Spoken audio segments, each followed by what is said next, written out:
Right. Well, that's recording started, which means I think it's time for us to go. So I'd like to welcome everybody, all of our members and guests to our 4th digital AGM. And I also welcome anybody who is watching this on YouTube after today. We took the decision to keep the AGM virtual to allow members who have difficulties travelling to attend. We asked our members about this decision, and I will talk about this a bit later on.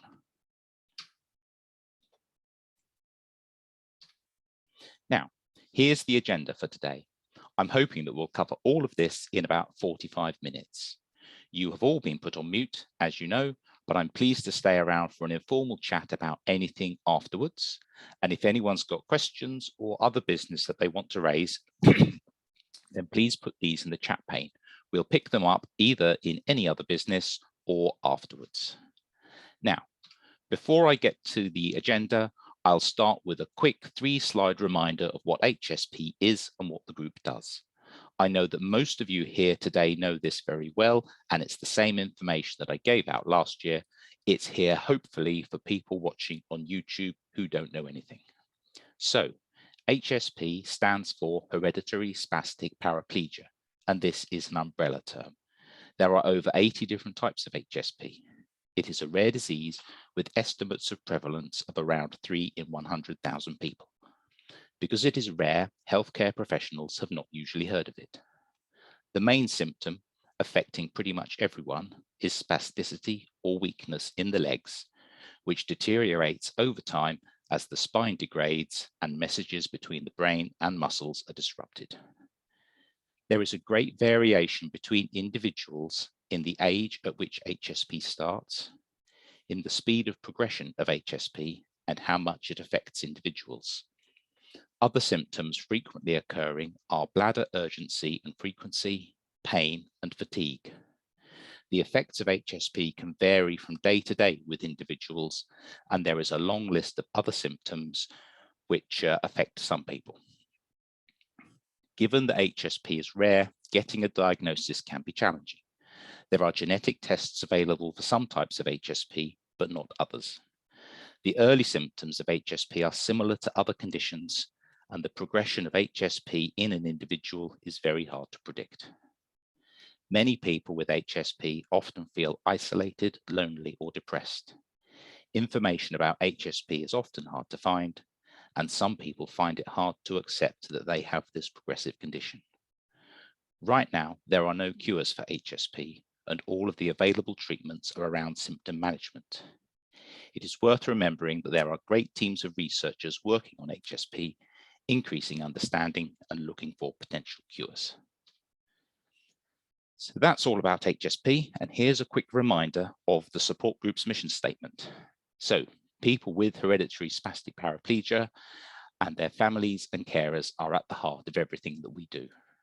Our information and support helps improve the quality of life for those affected by HSP.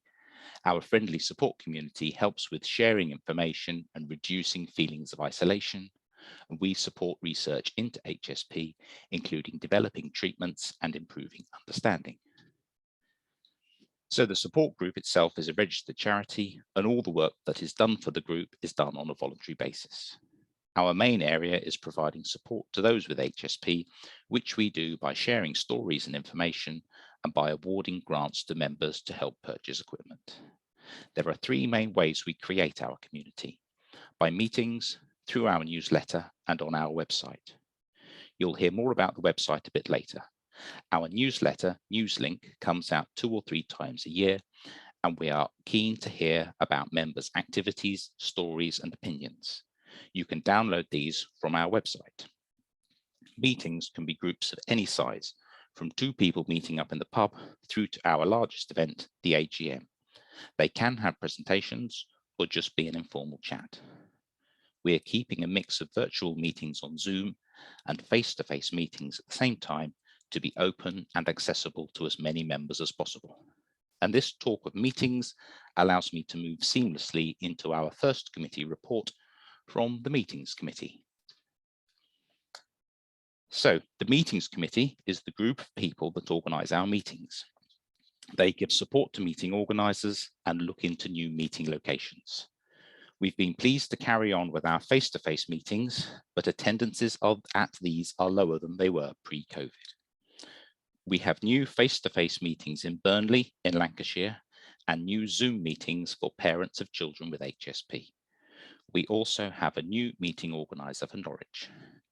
Ian's monthly nationwide Zoom meetings remain popular, and we've continued Zooms for Scotland, Wales, and SPG 11 and SPG 15 families.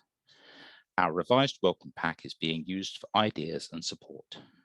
We're still looking for help, specifically a chair for this committee, a host for our meetings of parents of children with HSP, and meeting organisers in areas that are not yet served.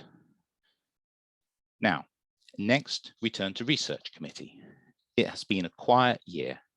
There has been one new application for funding for a research project, which we are still evaluating. Similar to the last couple of years, we had another student, Ella, write an HSP essay for the 2022 Student Voice Award. She got shortlisted for the prize and will talk to the group about this, and I'll give you details of that later. We have made another contribution to the most recent Euro HSP sponsored award given at the Tom Vardig Symposium. The 2022 award went to a German team looking at gait sensors to measure mobility. I have previously mentioned the two master's students at Cardiff studying HSP for their dissertations, which several of you took part in.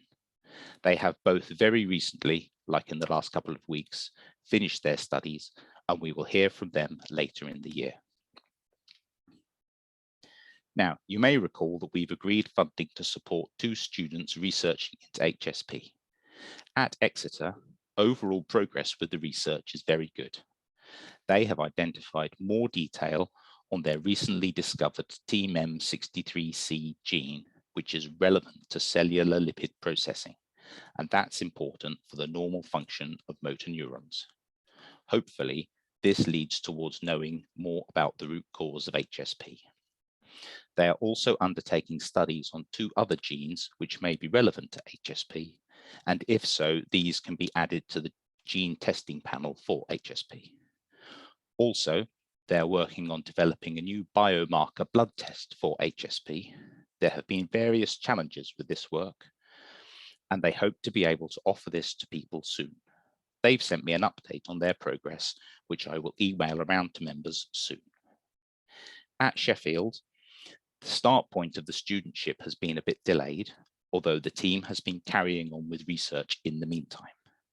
They've been using multimodal MRI neuroimaging studies of 40 people with SPG7, and these results have led to identifying some novel cerebellar locuses, or one of those, which can account for cognitive changes in people with SPG7. Also, they've been working on gait monitoring using wearable sensors for people with HSP, and that's both SPG4 and SPG7. They have identified a simple sensor, and they validated that to be able to generate gait biomarkers for people with HSP. Now, that gives me a little pause point, because next up is our website committee, and I am going to hand over to Dave for this part. Dave, are you there?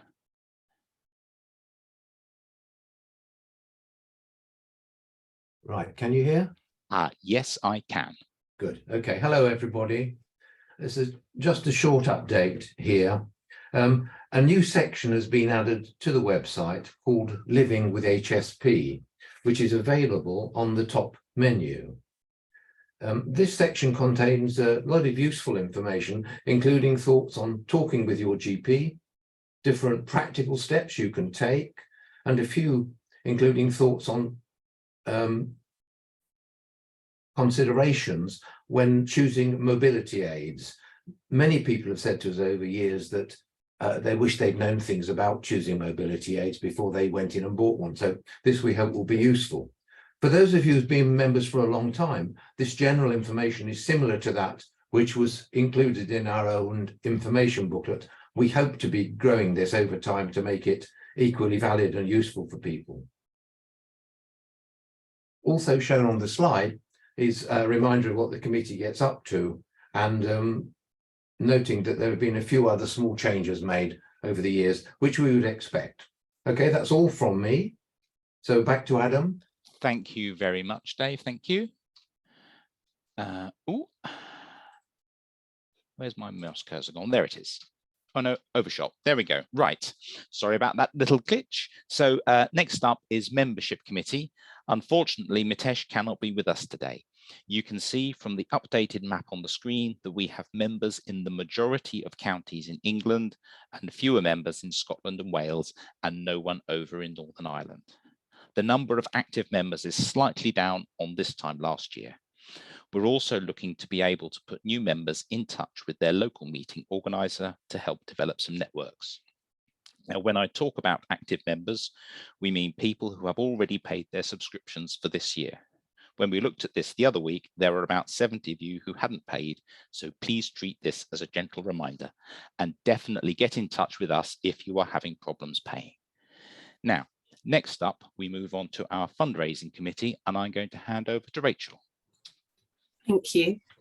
Hello. So I just wanted to share a few highlights from last year and looking ahead to this year and next year. So you'll see a few little bits on the screen here. We had lovely Ray, who did this incredible kind of soul jazz funk night back in May last year, and he raised 650. Estelle ran the London Marathon. Well done, Estelle. It's incredible, and fundraised £2,577, which is just a phenomenal amount and a phenomenal marathon. So thank you, Estelle.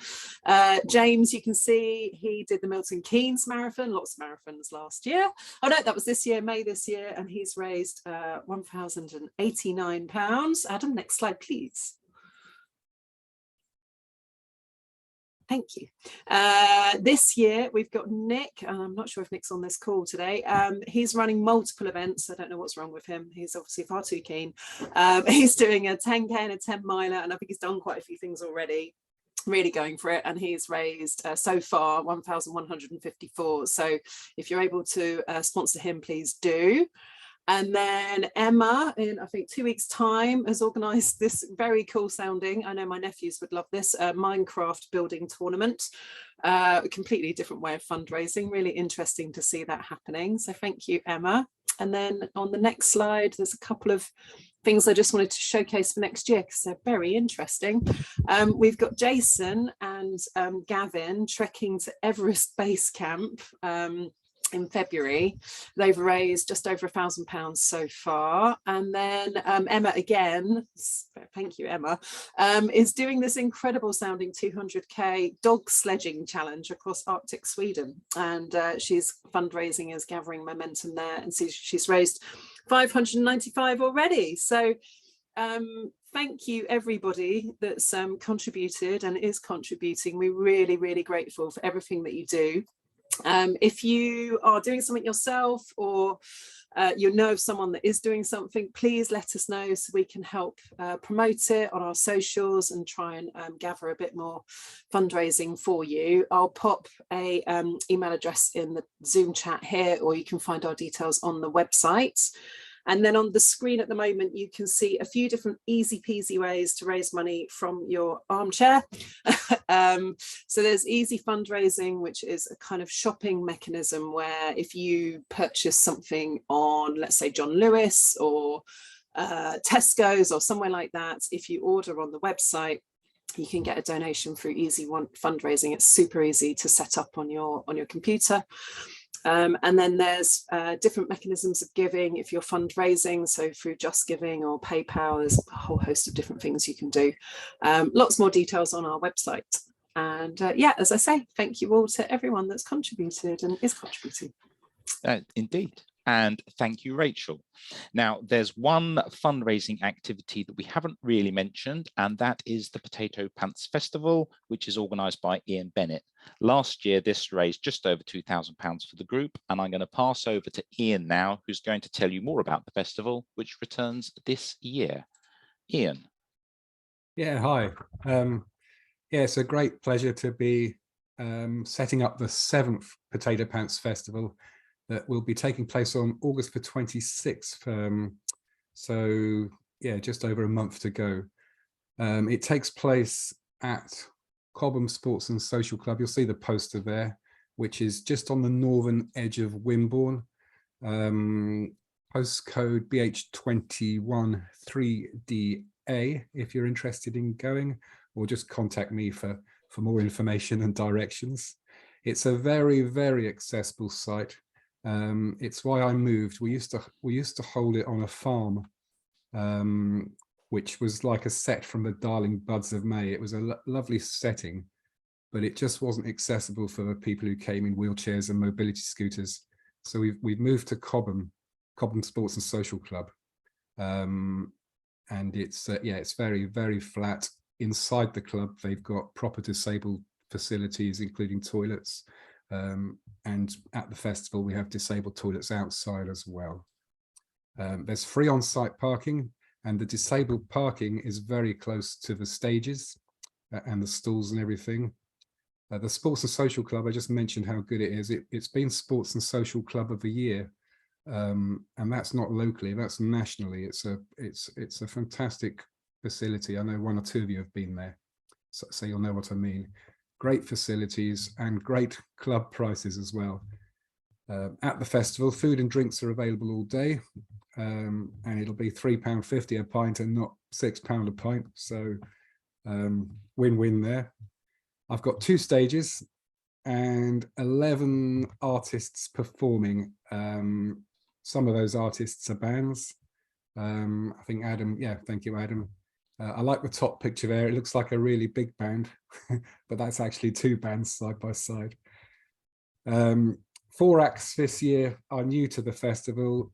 I try to make sure it's not repetitive. I'm very, very lucky. Some of you will know I host a local radio station and I play local music. So I know a lot of local musicians, and it's not hard getting musicians to want to play for us. So I'm very lucky there. The trouble is, I don't have the same ones back every year. So I have to explain to them that we still love them. We'll have them back again in future. I just want a new lineup. They do it all for nothing. Although I do give them a little bit of cash for so they can buy themselves a couple of drinks and lunch. Potato Pants races are held throughout the day. As you'll see that there in the middle. That's my half sister at the front. It's, as you can see on their faces, like, people absolutely love doing this. As you can see, we've got special trousers made up. We fill them with potatoes and they race each other, and it is great fun. But we do explain, and this is very important, we explain to them the meaning of this. Some of you may not know, we call this Potato Pants Festival. A lady once said that her condition felt like her trousers were full of potatoes. It made her very clumsy and very tired. And we explain this to everyone who takes part in these races. And it's surprising. I have some huge hugs after people have crossed the finishing line. And they say, Ian, I had no idea it was like that. So it does work. There'll be various craft stalls and other stalls. There'll be face painting. There's a children's playground. There'll be a raffle and tombola. So it's yeah, it's very family friendly as well. Music is from midday until 9 o'clock at night. It's all outside this year. Tickets are available on the gate. I think, yeah, you can see the link there right in the bottom right. I was going to read it out, but if anyone's interested, you'll also find all the information on the website. It's an easy one to remember, www.potatopantsfestival.co.uk. And there is a Facebook page as well. And if you haven't been there, please just look for Potato Pants Festival on Facebook and just give it a like, because little things like that, when I ask a musician to play, sometimes they look at the Facebook page, and if it's got 1,000 likes, they take it seriously. If it's got 5 likes, they don't. At the moment, we're somewhere in between the two, but the more, you know, the more support you get, the more seriously people take these things. So yeah, we're really looking forward to it, hoping to beat last year's £2,000, and we'll do our best. and hope to see some of you there. Thank you. Lovely. Thanks very much, Ian. And that's basically what I was going to say. Thank you, and hope to see lots of people there. So that is really good. Okay, moving on slightly, this page shows the statistics for our YouTube channel, which shows that we've had over 8,000 views on our videos, with the AGM presentations being the most popular. And I'm going to be adding to that, obviously, by uploading this video or the video of this AGM in the next couple of days. We asked members their views on the YouTube channel. About a fifth of voting members have watched some of our AGMs back, and some 3/5 think that it's important to have a copy of the AGM up on YouTube, and that of course helps raise awareness of us and about HSP. So we're going to continue to make sure that the AGM is recorded and that we keep copies of it up on our YouTube channel. We've also got a quick reminder here of our social media channels. We've got Facebook, Instagram, Twitter, YouTube, and LinkedIn. And the numbers in brackets are the increases in followers for each channel from last year. So we can see that the Facebook page, which is the one that's been around the longest, is our most popular one. Yeah, I think you should exit. Right. And now, this page is very similar to one that I put up in the last couple of years. We as a group need more help. We need to welcome a new secretary, as Dave wishes to stand down. In fact, you may remember that Dave reached the end of his term last year and stood for election again because we have not found a new secretary, and that is still the case. As I said previously, we need to find a chair for our meetings committee. And once more, I thank Hilary and Jane for carrying on doing this after standing down. It is really important that we find people to fill these roles, otherwise we may not be able to function. If people want to help, but in some other way, we have a whole page of ideas and activities on our website, and I'm happy to chat through any of these with people. Please drop me a line. We asked people if they would be able to help the group, and about 20 people put down something in this question, and I'm going to be in touch with you over the next few weeks. So thank you to everyone that potentially offered some help. That's really good. And anyone else I'm happy to speak to, and hopefully we can get some new ideas in and move things forwards together. Right, that brings us back to the agenda and some of the more formal aspects of the AGM. Next up is our secretary report, and so I'm going to hand back over to Dave Harris, our secretary. Dave. Okay, thank you, Adam. Our trustees have held 4 meetings in the year, all by Zoom. That's in 23rd of September, 24th of November, in January, and the 18th of May this year. Shanike Amarasinghe was co-opted as trustee at the November 22 meeting and stands to be elected at this AGM. He's going to be taking over the role of treasurer from John Mason. Juan Vasquez Ruiz was co-opted as trustee at the January 2023 meeting and stands to be elected at this AGM. During the last financial year, 9 grants to members have been approved. We've not approved any new research grants this year.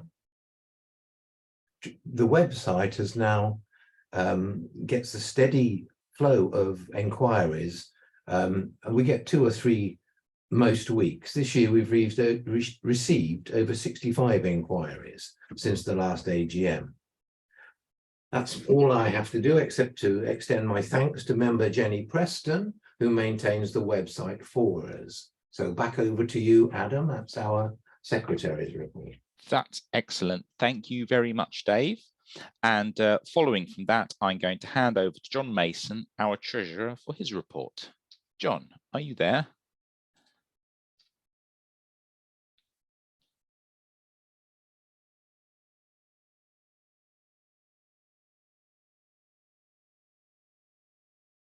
Unmute. Okay, can you hear me? Yes, we can, John. Thank you. There's a detailed treasurer's report that is on the website that I'm sure everybody has downloaded and read in detail. I'm just going to come up with some summary figures here. Last year we had income totaling £19,427. You can see that they comes in from subscriptions. Subscriptions is a pretty consistent sum of money coming in. Donations and fundraising activities are much more variable. And this morning I looked up what we got in 2018, so 5 years ago, and our total income in 2018 was 28,000. So we're quite a lot down on income these days, and I think it's just really is the COVID effect that means that people aren't getting out and socializing and doing fundraising activities in the same way that they used to a few years ago. So total income this year, 19,427. Next slide, please. And our expenditure totaling 26,468 is a mix of grants to members. That's nearly all for mobility aids, grants for research. That was the Exeter grant. That's been going on for 4 years now, and that this is the last payment to Exeter. Meetings, AGMs. The big meeting this year was in Birmingham, and then we have lots of smaller meetings around the country. Trustees' expenses. I can't remember what the trustees' expenses were, but there's almost no travelling these days involved, and indeed our trustees' expenses are almost negligible, very much better than Oxfam, for example. Newsletters, £760, that's nearly all postage. Administration costs, that includes subscriptions to various organisations, European and worldwide HSP support groups. Fundraising expenses, we have to pay certain organisations for fundraising or for forwarding money to us. So our total expenditure for the year, 26,468. And that means that we have spent more than we had income. And that has come out of our balance sheet. So our bank account is down a little bit this year. You can see the summary here: income 19,000, expenditure 26,000, movement of funds, i.e. we spent more than we got in.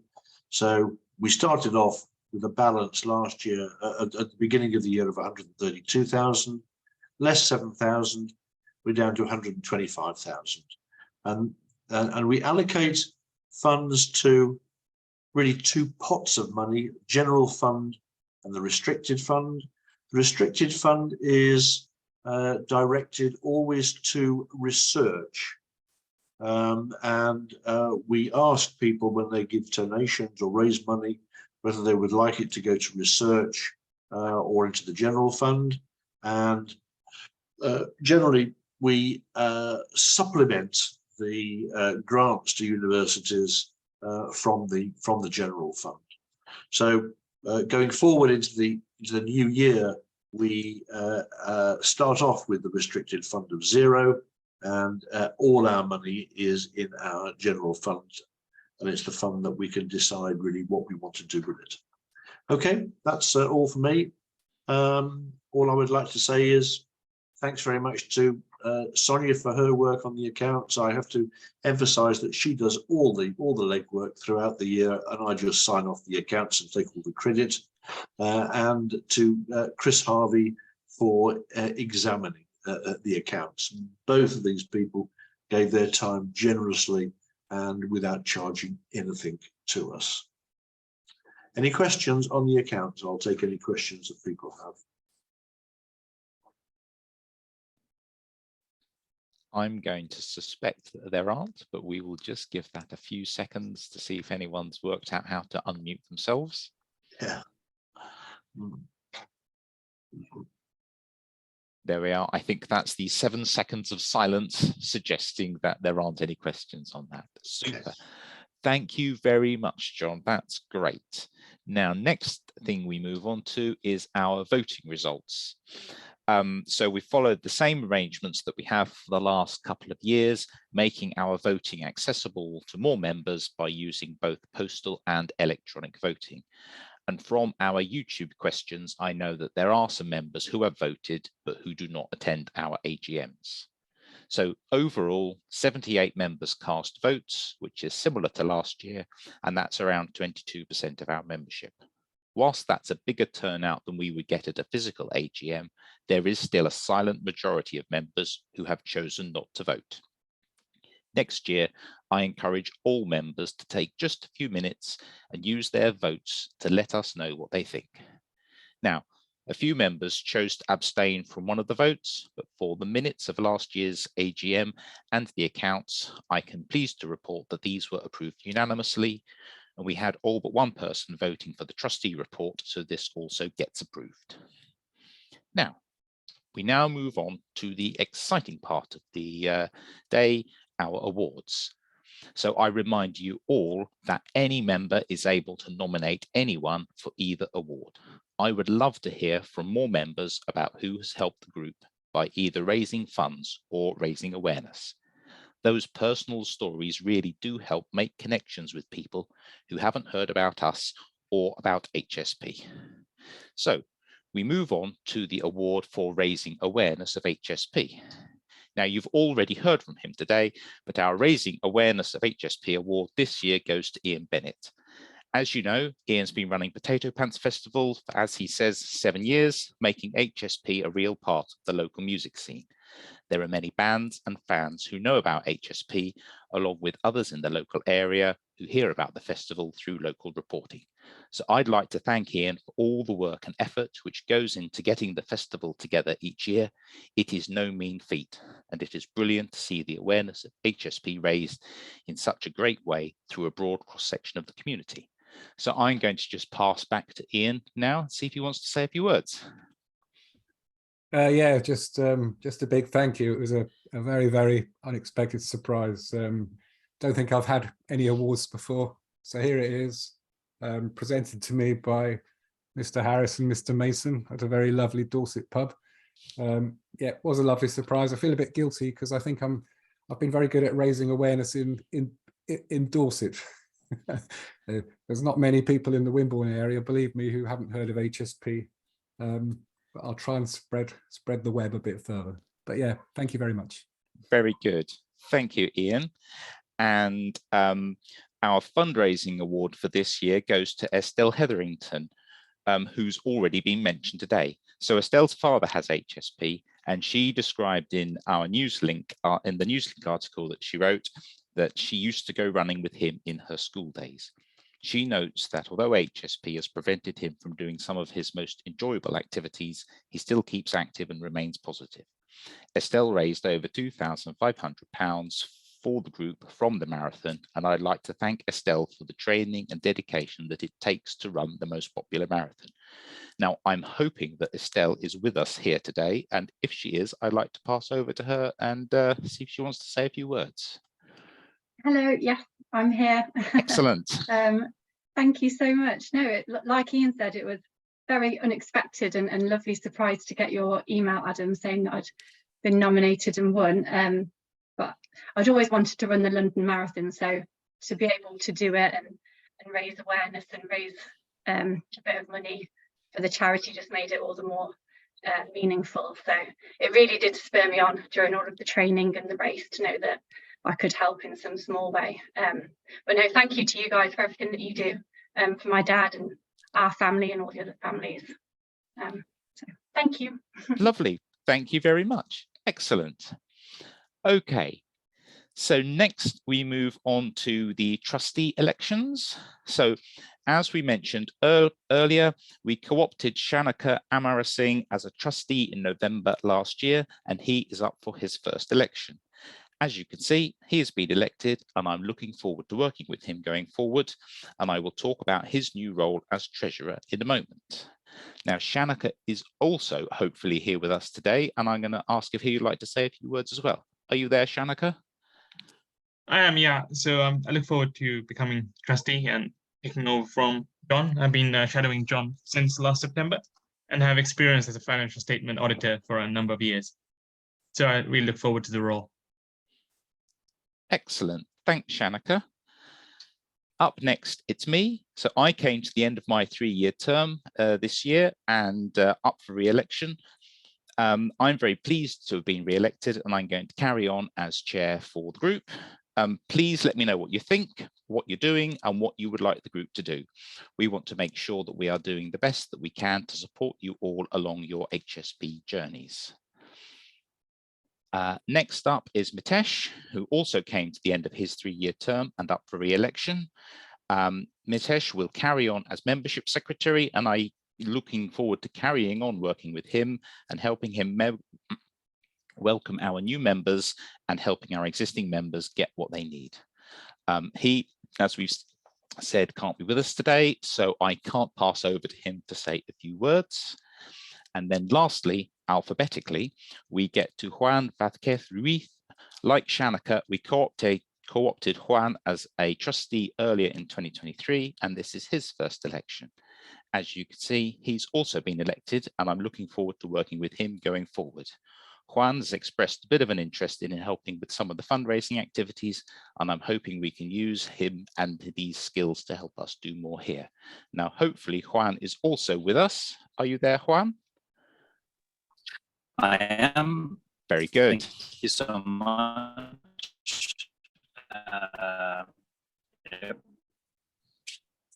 Yes, no, just to say thank you so much for the trust, and I look forward to working with everybody and to do whatever I can to help it. Okay, super. Thanks, Juan. So this slide shows the trustees for this year. We've got Shanika, Emily, Mike, Dave, Mitesh, and Juan working with me. And I thank all of the trustees for their excellent work, both those who are just starting their trustee journeys and those who have been with us for a few years. And I look forward to us moving the group forwards together in a coordinated fashion. Now, there is one other important change that I need to talk about. As mentioned last year and several times today, we invited Shanika to join us with a view of him becoming treasurer of the group. This year, John came to the end of his 3-year term as a trustee and has decided not to stand for re-election, which is why you don't see him on the previous slide. John and Shanika have worked closely together over the last year with the aim of having a smooth and seamless transfer of the treasurer role from John to Shanika, and that takes place officially at this AGM. So it means that next year we'll be getting our treasurer reports from Shanika rather than from John. Those of you who have been members for a long time will know that John has been a key part of the group, having been a treasurer and a trustee since 2007. John took over the role of treasurer at the time when Dave Pearce was chair. He took over from Mike Fawcett, who had held the treasurer role since 1990, and so he's seen a lot of change in the group. I would like to thank John for all of his contributions to the group. He's managed the group's accounts really well and set a high bar for Shanika to meet. He has been invaluable at reminding me what we're supposed to be doing and hasn't been afraid to disagree with things. This means that we've had some really useful discussions at trustee meetings, which have helped us focus on delivering what the charity has set out that it wants to do and not to stray off into other areas. I'm delighted to tell you that John's offered to carry on helping on a few things in the background, such as the membership database. However, as treasurer, and as John notes himself, he's just one part of a team. He's enlisted the help of Sonia with the various duties, and she has been a really important part of the team behind the scenes. She's been a key part of recording the 600 odd transactions in the accounts each year and has been heading down the bank in the olden days and fishing out information in spreadsheets in more recent times. So in his own words, John says that Sonia does all the donkey work and he takes all the credit. So I want to say an equal thank you to Sonia for all of her work and for helping John to be a key part of the team. Right, let me just have a sip.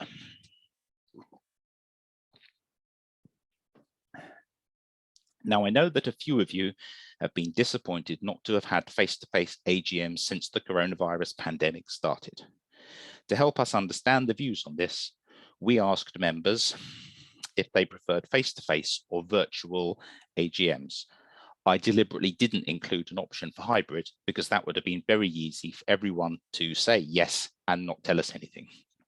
So as you can see, the results of the voting are split with about a third wanting face-to-face and 2/3 wanting virtual. I'm not sure if that was the result I was expecting, but certainly we're going to reflect on this at trustee meetings to see what we want to do going forwards. And we also need to take into account that we want to have the AGMs recorded and stored onto YouTube as well. So just for a bit more context on that, the costs of holding a hybrid AGM are expensive. We would need to use a venue who is able to provide the various cameras and microphones that we would need. We made a few inquiries last year. If we were at Tally-Ho, we would have to provide all of the technology and run it ourselves. So we asked a couple of other venues in the area who offered packages where they would stream the event. These were coming in at around £2,500 each. So we would have to decide if it would be worth spending that much money given the different views expressed. Now, I'm always welcome to hear from people about this, so please drop me a line. We've got a provisional date for the AGM for next year, Saturday, the 13th of July, 2024. Now, we're coming to the end of the AGM. Before I close out with a few dates for your diary, I will ask if there's any other business which members need to raise. Do we have any other business?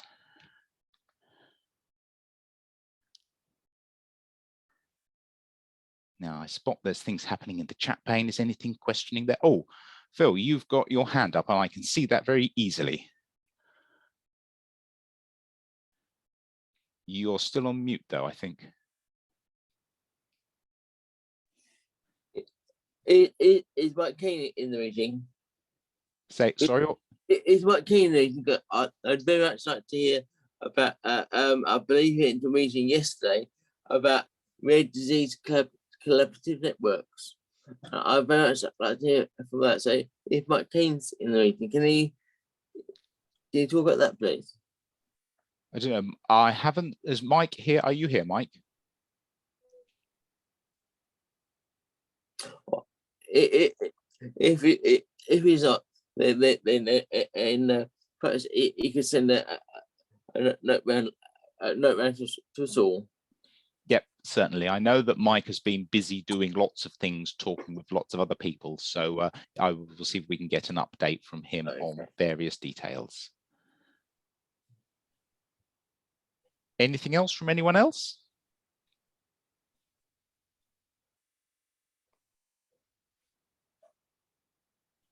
There we are. I think I've guessed about. Oh, no, we have. Right. Lou, you've got your hand up. All I was going to ask, I think, is whether we, I think you do mobility grants to people. Yes, we do. Is it generally known who's gets the grants? Do we bother telling people that, or is it on the website? It's on the website. So essentially, you members can apply for a grant up to, is it, John, is it up to £1,000? I should know this number. But yes, you can apply for a grant for anything that will help you improve your quality of life. So most people use their grant to purchase or to help purchase mobility aids. So that might be wheelchairs or mobility scooters or other such things, but there is no reason why you couldn't use it for anything else that helps you improve your quality of life. The details are on the website, and we are happy to hear applications from people who are looking for extra money to help them with buying things. That's all. Thank you. Okay, thank you. Oh, Ian, you've got your hand up. Yeah, with what Lou's just said in mind, grants to members, and I believe it is £1,000, Adam. That's what I've been putting in the newsletter anyway. Good. I've remembered it correctly then. Yeah, let's hope that's right. Potato Pants. I've, in a way to try and attract more attendees, more financial support, I've told people that the main aim for our funds is to buy somebody with HSP a life-changing mobility aid. And I do put any excess funds will be used for research. I'm just wondering if it's possible, if the group, I mean, I don't mind if when a grant application comes in, and I know sometimes you get 2 or 3 and sometimes you get plenty. If the only ones you get are from the north of England, that's fine. But if there does happen to be somebody from near my area, it would be really nice to say at next year's event, we were able to help Joe Bloggs with a mobility scooter, and maybe even present it on the stage at the festival. I think it could carry a lot of weight. So just if that's possible, and you could, any help and support with that, I'd appreciate it. Fine. Yep. I'm sure we'll have a chat about that, Ian. That sounds like a really nice idea. Thank you. Adam, Right. there's a question in the chat as well. Go on. What's the question in the chat? I've got to go. Sorry, Adam. Very good talk. Right. Mine. I've got to go. Right. Sorry to interrupt. Okay. Right. Now, I can't see the chat pane. Can you tell me what the question is? Sure. Oh, if you drop the slides, you'll see everything. It's I'm going to pronounce this person's name wrong, so I'm so sorry. Perhaps we can ask these people to unmute themselves and ask their questions themselves. Adam, can you see the chat? Right. Thank you. There we go. Yeah, please unmute and just ask anything you want to ask. Yes, I am unmute. This is Hande Özünder. I'm joining from Chicago. I'm really sorry. This is like 4:30 a.m. for me. I was working till midnight in the lab, so I could not wake up. I'm late to the meeting, so I apologize. This is no problem. Thank you for joining. And yeah, I missed most of the parts. I'm really sorry. So I really like this support group, and I wondered if you are a foundation, if you're an organization, if you're a nonprofit organization, because that would make it easier for you to collect funds. Yep, we are a charity, so that's non-profit. So there's no wages or other outgoings from any of the things that the group does. All the money that we raise after covering our running costs, we then use that money either to help research or to help our members. Wonderful. So if there's a support, like a website or, Go Help Me Fund site or something, I would like to make a donation. Thank you very much. I did not know, donation was a possibility. I did not see those sites before. I was just talking to Andrew, but Helen, it's saying his mobile's switched off. The talk he rang earlier when I was in a Zoom call, the HSP AGM group. So, Gary, are you supposed to be saying, or was that? No, we're muted. Carry on, Hande. Will you? I'm very happy to point you in the direction of our website. In fact, Rachel's already popped it in the chat pane. I can see it there. Yes, I clicked on it now. This is what you're doing is really amazing. And thank you. And I think you're not only in England, you represent Europe. Is that correct? Well, I'm one of the people in Euro HSP as well. So yes. This is excellent. And then you have yearly meetings, or you have symposiums, or do you have those as well or not? Yes. So in Europe, wider in Europe, there are 2 things that happen. There's the Tom Varlig Symposium, which happens every year in Germany. And then there is the SPATAX group of researchers, and they meet in Europe, I think, every 3 years or so, although the last one didn't happen because of coronavirus. So I need to find out what's going on with that. Yeah, that's very nice. The HSP field is very active right now. And the research, you might be aware that we identified a new the first compound that improves the health of the upper motor neurons. And Yes. the bus generated the spastin mouse, and the mutation of that mouse model is actually the mutation detected in patients. So it's like a humanized mouse model. And we crossed it with the GFP mouse so that we can see the upper motor neurons. And we are doing cell type specific analysis to see if we can improve the health of the upper motor neurons diseased in HSP patients. So we're doing in vitro studies, we're doing in vivo studies, and those studies hopefully will help us decide in our phase 2 clinical trials for, to include HSP patients in the clinical trials. And that would be the first drug clinical trial for HSP patients. And, I'm working very hard because right now we completed our AND application to FDA, and that application was more than 5,000 pages. And, I was responsible for the 1,300 pages.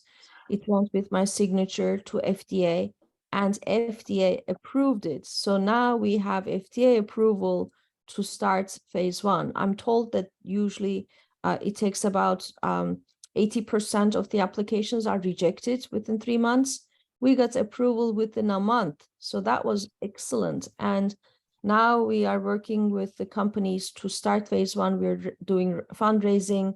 I'm working on biomarkers, because without a pharmacokinetic biomarker, drug companies are not interested. They need to find a way to see that there's improvement.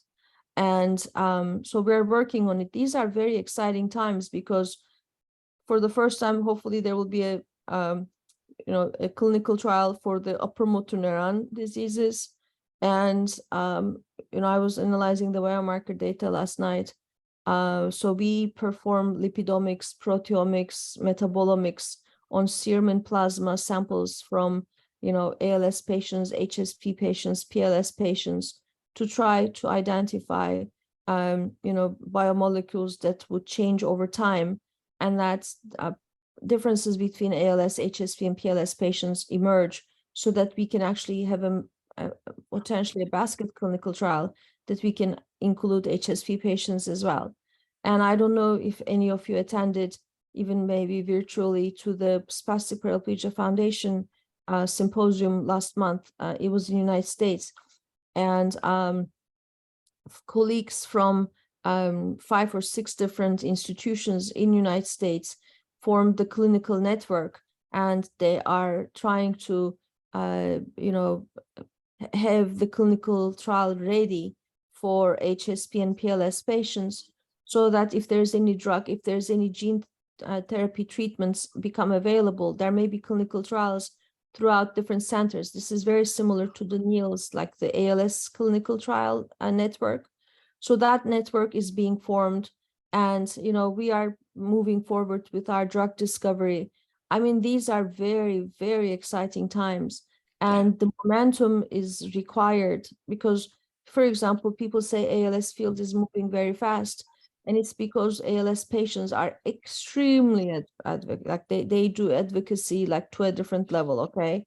And I see that HSP PLS patients are a bit more polite, or a bit gentle. They don't really cry out. They are very polite, and ALS patients are crying out loud. And that crying out loud though actually helped them. So now DOD actually has additional $80 million grant. NIH has another ALS call, which is $20 million grant. So, grants are coming more to the ALS domain. But I think your advocacy, your group, your activities are extremely important. You lay the path, if you want change, change will happen. But if you don't want change, change will not happen. So it's all in your hands. Like we do research. Yes, we start clinical trials. But if there's no patient engagement, if there's no patient, advocacy or interest, it's not going to move as fast as we would like it to move. So I think meetings like this are very important, and engagement in the community is very important.